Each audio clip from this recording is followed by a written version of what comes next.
Halo semuanya, Assalamualaikum warahmatullahi wabarakatuh. Pada video kali ini, kita akan membahas tentang komponen-komponen listrik dan arus listrik searah. Nah, pada gambar yang ditampilkan di sini, ada beberapa perangkat elektronik yang mungkin sangat sering kalian gunakan dalam kehidupan kalian sehari-hari. Ternyata beberapa perangkat elektronik yang kalian gunakan itu menggunakan prinsip arus listrik searah, seperti baterai pada jam tangan kalian, laptop kalian, handphone, dan tablet kalian. Nah, sekarang bagaimana dengan gambar yang kedua? Pada gambar yang kedua ini ada gambar lampu rias. Kira-kira apakah lampu rias ini menggunakan prinsip arus listrik searah atau mungkin arus listrik bolak-balik? Nah, sebelum menjawab pertanyaan itu, kita harus tahu dulu mengapa arus listrik itu bisa mengalir. Nah, di sini kita ambil contoh pada air terjun. Nah, mungkin kalian bisa lihat langsung di sini bahwa air terjun itu mengalir dari tempat yang tinggi ke tempat yang rendah. Artinya, air dapat mengalir karena adanya perbedaan ketinggian. Sama halnya dengan listrik. Arus listrik itu dia bisa mengalir karena adanya perbedaan potensial listrik. Kemudian, apa saja dan apalagi yang bisa mengalir, yang bisa mempengaruhi aliran arus listrik.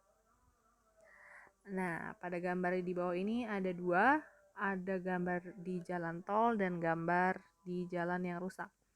Jadi, mobil yang pertama ini dia sedang berjalan di jalan yang bebas hambatan.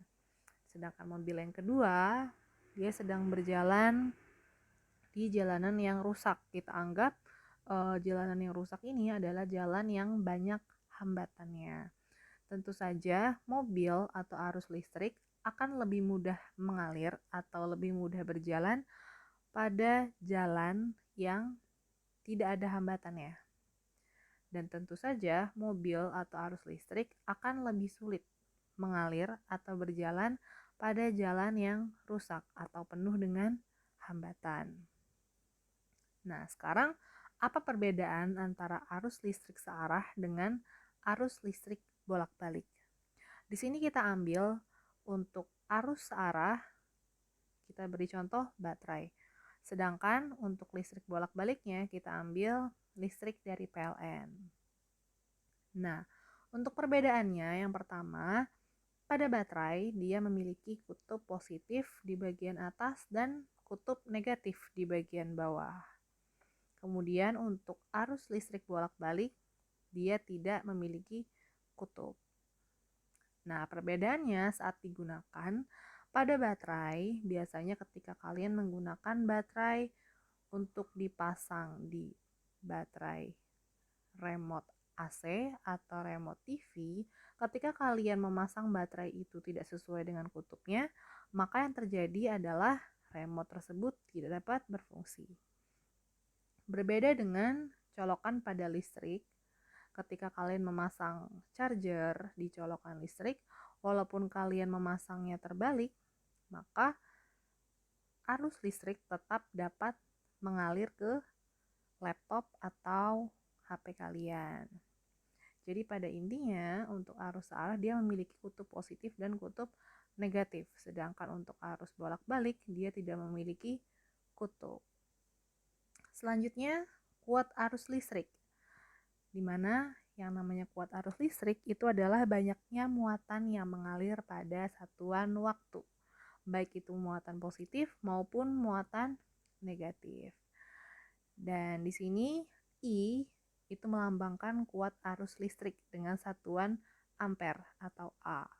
Kemudian Q itu adalah muatan dengan satuan kolom atau disingkat C. Kemudian waktu atau time dilambangkan dengan T di sini dan memiliki satuan second. Selanjutnya tadi kita sudah mengetahui apa-apa saja yang mempengaruhi kuat arus listrik. Yang pertama tadi adalah perbedaan potensial, seperti air, perbedaan ketinggian. Kalau pada listrik itu perbedaan potensial yang kita lambangkan dengan V atau voltase atau tegangan listrik. Kemudian yang kedua yang mempengaruhi arus listrik itu adalah hambatan atau resistansi yang dilambangkan dengan R. Di sini kita bisa lihat bahwa arus atau I dia itu sebanding dengan V atau beda potensialnya. Artinya semakin besar perbedaan potensial pada rangkaian listrik, maka arus listrik yang mengalir pun juga semakin besar. Tapi kebalikannya, ketika hambatan pada rangkaian itu besar, berarti arus yang mengalir pun akan menjadi lebih sedikit. Rumusnya juga bisa dituliskan sebagai V sama dengan I kali R, di mana I adalah kuat arus listrik, V adalah tegangan atau beda potensial listrik, kemudian R adalah hambatan listrik dengan satuan ohm. Selanjutnya ada alat ukur listrik. Nah, karena kita ini membahas tentang arus listrik searah, kita harus tahu apa saja komponen-komponen yang ada pada pengukuran listrik. Yang pertama itu adalah ampermeter, yang dia memiliki fungsi untuk mengukur kuat arus listrik dengan satuan ampere. Nah, biasanya pada alat ini itu ada lambang A di sana yang menunjukkan bahwa dia adalah alat ukur arus. Kemudian yang kedua ada voltmeter. Dia memiliki fungsi untuk mengukur tegangan atau beda potensial atau biasa juga disebut sebagai voltase dengan satuan volt atau dilambangkan dengan V. Kemudian yang ketiga ada ohmmeter, di mana ohmmeter ini berfungsi sebagai pengukur hambatan listrik dengan satuan ohm. Nah, selain yang tiga ini, ada lagi alat ukur listrik yang sifatnya multifungsi atau kita sebut sebagai multimeter. Nah, jadi multimeter ini dia bisa mengukur baik itu arus, tegangan, maupun hambatan listrik. Dan bukan cuma itu ya, ternyata multimeter juga bisa mengukur frekuensi dan juga bisa mendeteksi kabel yang sedang kita gunakan. Nah, di sini ada beberapa tombol yang kita bisa perhatikan di gambar. Di bagian tengah, di sana ada beberapa pilihan tombol, ada off di kanan kirinya, kemudian ada V, ada lambang ohm di sana, kemudian ada gambar seperti gambar sinyal, kemudian ada lambang HZ di sana, kemudian ada mu ampere, miliampere, dan ampere. Nah, jadi kita bisa memutar tombol itu sesuai dengan keperluan kita. Jika kita ingin mengukur voltase, kita bisa arahkan tombolnya ke V. Nah, di sini kita juga bisa pilih apakah kita ingin mengukur voltase untuk arus searah atau arus bolak-balik, tergantung pada lambangnya. Kalian bisa pilih sendiri. Kemudian untuk mengukur hambatan, kalian bisa arahkan ke lambang ohm. Kemudian untuk simbol yang bertanda seperti sinyal itu digunakan untuk mengetes atau untuk mengetahui apakah ada kabel yang putus seperti itu. Kemudian lanjut di situ ada lambang HZ. Mungkin kalian masih ingat HZ itu adalah singkatan dari hertz atau satuan dari frekuensi. Kemudian di sana ada mu ampere, dilambangkan dengan seperti itu ya, mu ampere. Kemudian ada miliampere atau MA dan ampere. Nah, jadi mu ampere itu 10 pangkat minus 6 ampere, kemudian miliampere itu 10 pangkat minus 3 ampere. Nah, jadi untuk multimeter dia memiliki fitur yang lebih lengkap dibandingkan dengan ampermeter, ohmmeter, atau voltmeter yang analog seperti yang sebelumnya tadi. Kemudian yang berbeda lagi di bawahnya itu ada beberapa colokan. Ada 3 colokan di sana. Yang pertama yang di tengah yang ada lambang COM, ada tulisan COM di sana, itu adalah kutub negatifnya. Kemudian di kanan dan kiri itu adalah kutub positifnya, dan kita bisa pilih untuk menggunakan colokan yang mana. Tapi kita harus perhatikan dulu perangkat elektronik yang akan kita ukur, apakah arus listriknya besar atau kecil. Kalau misalkan arus listriknya besar, kita bisa gunakan yang di sebelah kiri yang ada tulisan 10 ampere. Tapi kalau misalkan kuat arusnya kecil, kita bisa menggunakan yang di sebelah kanan yang ada tulisannya mu ampere. Nah, biasanya untuk menghindari kerusakan pada multimeter karena arus listrik yang diukur terlalu besar, maka kita akan mencoba dulu untuk menghubungkan benda yang akan diukur itu ke tombol sebelah kiri yang 10 ampere. Nah, nanti seandainya benda yang kita ukur ternyata arusnya sangat kecil, biasanya multimeternya tidak mendeteksi nilai atau angka dari arus listriknya. Nah, kalau misalkan dia tidak mendeteksi, kita bisa pindahkan colokannya ke sebelah kanan, ke colokan yang mu ampere yang lebih kecil. Seperti itu. Nah, kemudian di sini ada dua kabel yang digunakan untuk kutub positif dan kutub negatifnya. Biasanya penggunaannya seperti ini. Nah, jadi kabel merah dan kabel hitam itu untuk membedakan kutubnya, untuk memudahkan kita untuk memilih kutub positif dan kutub negatifnya. Kemudian benda yang diukur itu disentuhkan dengan bagian besi yang di ujung kabelnya itu. Nah, kemudian alat dari alat ukur listrik yang sering digunakan itu adalah kabel penghubung. Nah, ini adalah komponen yang sangat penting dalam pengukuran atau praktikum kelistrikan. Karena kabel penghubung ini dia memiliki fungsi untuk menghubungkan komponen-komponen listrik. Misalkan untuk menghubungkan baterai dengan voltmeter, atau menghubungkan dengan ampermeter, atau mungkin menghubungkan dengan lampu seperti itu. Dan dia juga memiliki bentuk yang berbeda-beda. Ada yang seperti colokan biasa, ada yang memiliki jepitan, tergantung dengan fungsinya. Kemudian ada lagi resistor. Nah, resistor ini fungsinya untuk menghambat aliran listrik. Sebenarnya resistor ini dia memiliki banyak bentuk.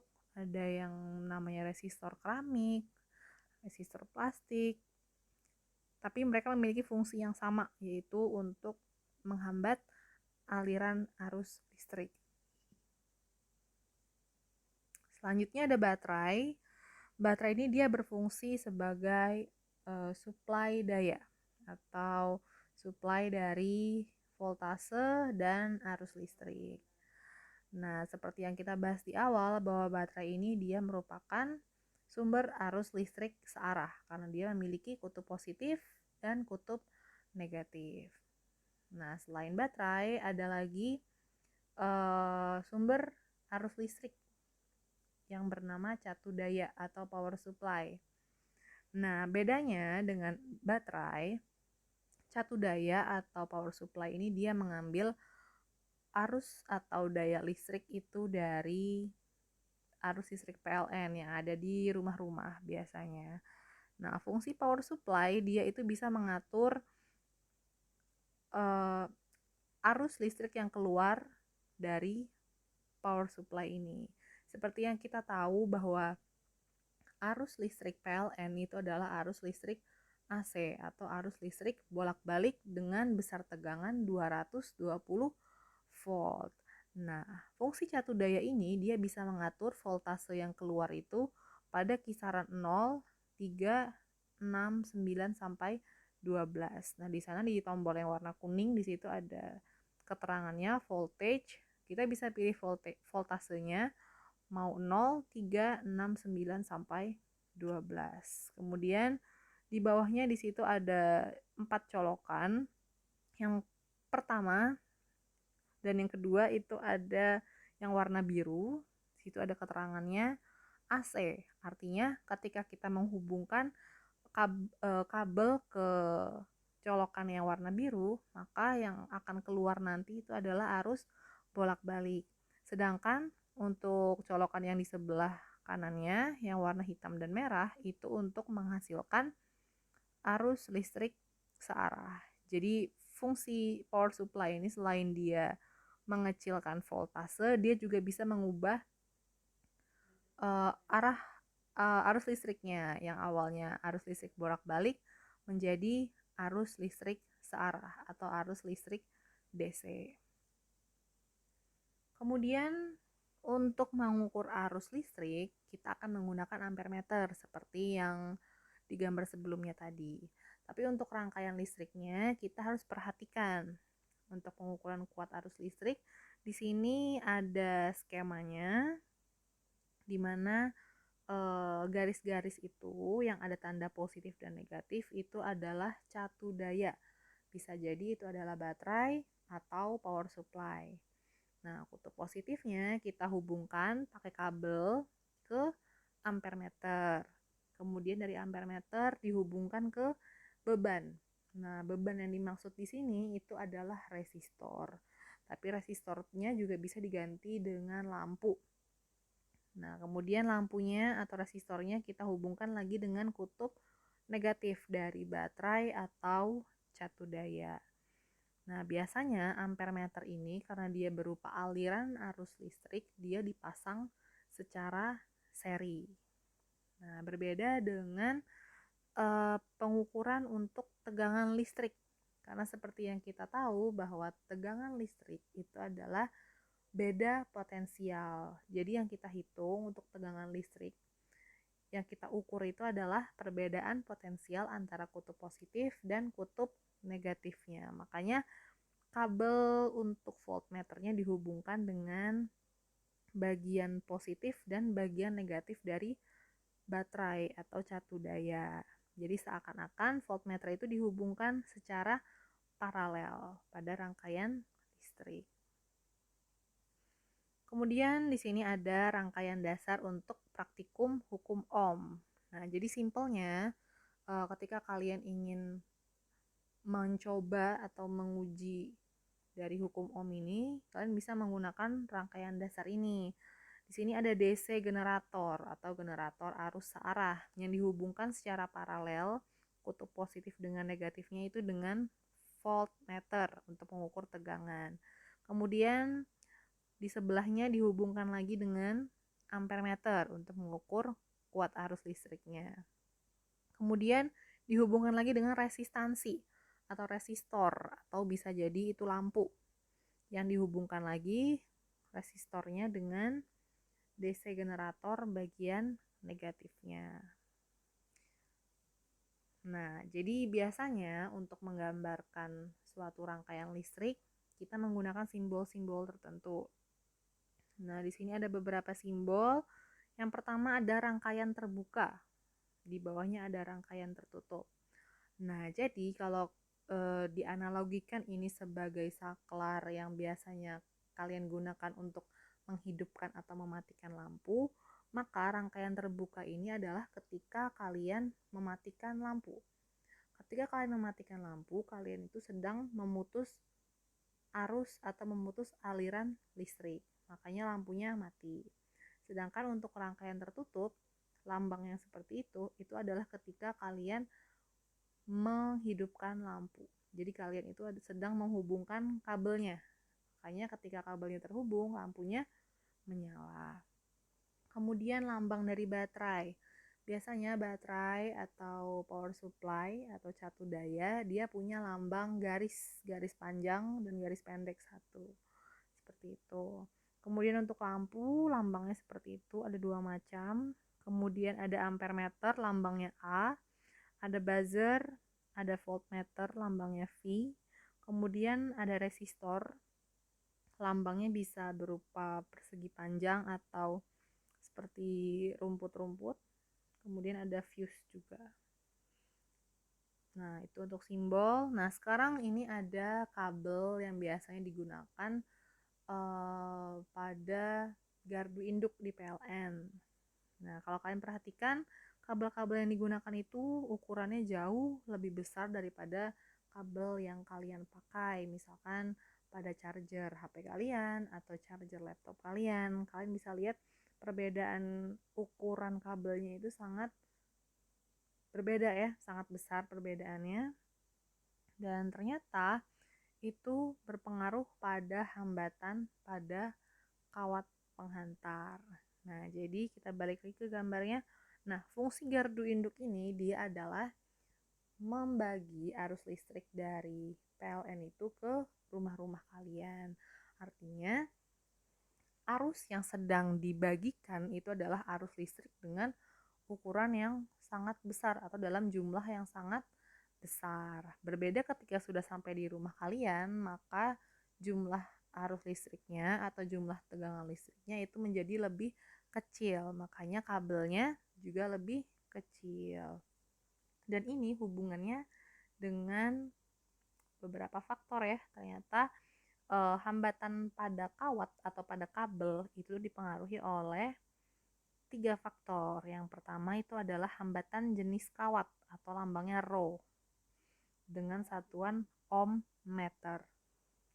Di sini maksudnya tergantung pada jenis kawat yang digunakan. Jadi kabel-kabel listrik itu kalau kalian lihat di dalamnya itu adalah kawat-kawat tipis.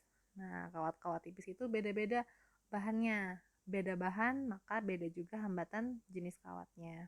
Kemudian ada L itu adalah panjang kawatnya. Jadi kalau kalian bisa membandingkan charger HP kalian, kalau chargernya ini untuk kualitas yang sama ya. Kalau misalkan ada 2 charger dengan kualitas yang sama, yang satunya kabelnya panjang, yang satu kabelnya pendek, maka yang lebih cepat mengisi adalah yang kabelnya pendek karena hambatannya lebih kecil. Kalau kita bayangkan ibaratnya jalan menuju sumber listrik menuju HP kalian itu lebih singkat dan lebih cepat. Berbeda dengan yang kabelnya panjang. Kalau kabelnya panjang artinya perjalanan si arusnya menjadi lebih jauh. Makanya hambatan pun menjadi lebih besar. Lambangnya M ya, meter. Kemudian luas penampang kawat. Nah, ini berhubungan dengan kabel yang digunakan pada gardu induk PLN yang tadi ukurannya besar. Jadi dia menggunakan kawat yang penampangnya lebih besar supaya memperkecil hambatan, supaya arusnya lebih lancar mengalirnya. Selanjutnya, rangkaian seri dan rangkaian paralel. Nah, rangkaian seri itu rangkaian yang berjejer seperti ini. Kemudian kalau rangkaian paralel, dia itu terbagi. Ya, kalian bisa amati posisi lampunya. Kalau seri dia berjejer, kalau paralel dia memiliki cabang-cabang. Kalau dari rumus, kalian bisa lihat bahwa arus pada rangkaian seri itu sama semuanya. Tapi untuk tegangan atau V dia memiliki tegangan yang berbeda tergantung dengan hambatannya. Jadi semakin besar hambatannya, maka tegangannya pun juga akan semakin besar. Berbeda dengan rangkaian paralel, di situ arus totalnya itu menjadi terbagi. Jadi nilai I total itu sama dengan I1 tambah I2 tambah I3 dan seterusnya. Kemudian untuk V-nya atau tegangannya dia sama di semua titik. Sedangkan untuk R atau hambatan dia justru menjadi 1/R. Artinya kalau kita kembali lagi ke gambar sebelumnya, bahwa rangkaian seri itu fungsinya untuk memperbesar hambatan. Semakin banyak lampu yang dijajarkan di sana, maka hambatan juga akan semakin besar. Sedangkan untuk rangkaian paralel, dia berfungsi untuk membagi hambatan dan juga untuk membagi arusnya. Itu perbedaannya antara rangkaian seri dan rangkaian paralel. Selanjutnya, nah di sini ada gambar studio 1, studio 2, ini adalah bioskop. Mungkin selama pandemi COVID-19 kalian jadi jarang nonton bioskop ya. Tapi pasti masih ingat ketika kalian masuk ke studio, misalkan ke studio 1, biasanya kalian akan keluar melalui pintu yang berbeda. Nah, tapi misalnya nih, ada 100 orang yang masuk ke studio 1. Otomatis yang akan keluar dari studio 1 nanti, walaupun melalui pintu yang berbeda, pasti jumlah orang yang keluar juga 100 orang. Ya, kecuali ada orang yang tertinggal di dalam atau ketiduran di dalam bioskop ya. Nah, ini sama halnya dengan hukum 1 Kirchhoff. Nah, jadi menurut hukum 1 Kirchhoff, di mana total arus listrik yang masuk ke percabangan itu sama dengan total arus listrik yang keluar dari percabangan. Nah, di sini kita lambangkan sebagai sigma I masuk sama dengan sigma I keluar. Kalau dalam matematika, lambang sigma ini maksudnya adalah total keseluruhan. Total keseluruhan arus yang masuk harus sama dengan total keseluruhan arus yang keluar. Artinya, orang yang masuk ke bioskop 100 orang tadi, keluarnya harus sama 100 orang juga. Nah, sekarang kalian bisa lihat garis panah yang di bawah. Di situ ada 4 panah. Ada 2 panah masuk, I1 dan I4, dan 2 panah keluar, I2 dan I3. Nah, di sini maka nanti nilai arus yang masuk dari I1 dan I4 harus sama totalnya dengan arus yang keluar dari I2 dan I3. Nah, selanjutnya, kalau hukum 1 Kirchhoff tadi membahas tentang kuat arus listrik, hukum 2 Kirchhoff itu membahas tentang tegangan, di mana menurut hukum 2 Kirchhoff, total tegangan pada suatu rangkaian tertutup itu adalah sama. Artinya, tegangan pada R2, R3, R1, dan tegangan pada keseluruhan rangkaian ini itu adalah sama. Nanti untuk lebih jelasnya kita akan coba di contoh soalnya untuk hukum 1 dan hukum 2 Kirchhoff serta hukum Ohm. Nah, selanjutnya ini ada contoh sederhana dari rangkaian hukum Ohm ya. Kalau kalian lihat lagi di slide sebelumnya, di situ rangkaian hukum Ohm terlihat cukup simpel ya. Cuman ada catu daya, ada ampermeter, voltmeter, dan lampu atau resistor. Tapi ketika kalian rangkai alat-alatnya langsung, biasanya penampilannya menjadi seperti ini. Ada kabel-kabelnya, kemudian ada beberapa alat ukurnya. Di sini dia menggunakan multimeter. Multimeternya ada yang disetting untuk mengukur ampere atau arus, dan yang satunya disetting untuk mengukur voltnya atau beda potensialnya. Nah, kemudian di sini baterainya berfungsi sebagai catu daya ya. Yang merah yang dihubungkan dengan kabel merah bagian atas itu adalah kutub positifnya, kemudian yang di bawah yang dihubungkan dengan kabel kuning itu adalah kutub negatifnya. Nah, kemudian di sini ada rangkaian seri. Nah, ini masih percobaan hukum Ohm juga, tapi dia menggunakan rangkaian seri. Jadi dia menggunakan beberapa hambatan. Mungkin di sini tidak terlalu terlihat hambatannya ya, karena kabel-kabelnya terlihat ruwet ya. Nah, kemudian mungkin ada satu. Oke, coba saya jelaskan. Yang merah ini, yang warna merah yang menyala itu adalah catu dayanya atau power supply. Kemudian di sana ada benda warna hitam agak panjang, itu adalah reostat. Reostat itu sama fungsinya dengan resistor. Bedanya, kalau resistor yang tadi dijelaskan di awal, dia sudah memiliki nilai tertentu. Misalkan 32 ohm atau 27 ohm seperti itu. Tapi kalau reostat kita bisa menggeser atau mengatur sendiri berapa nilai hambatan yang kita inginkan. Seperti itu. Kemudian yang kotak-kotak 3 itu warna merah dan biru itu adalah ampermeter dan voltmeternya. Kemudian yang seperti itu, yang kabel-kabelnya ada warna merah dan warna kuning.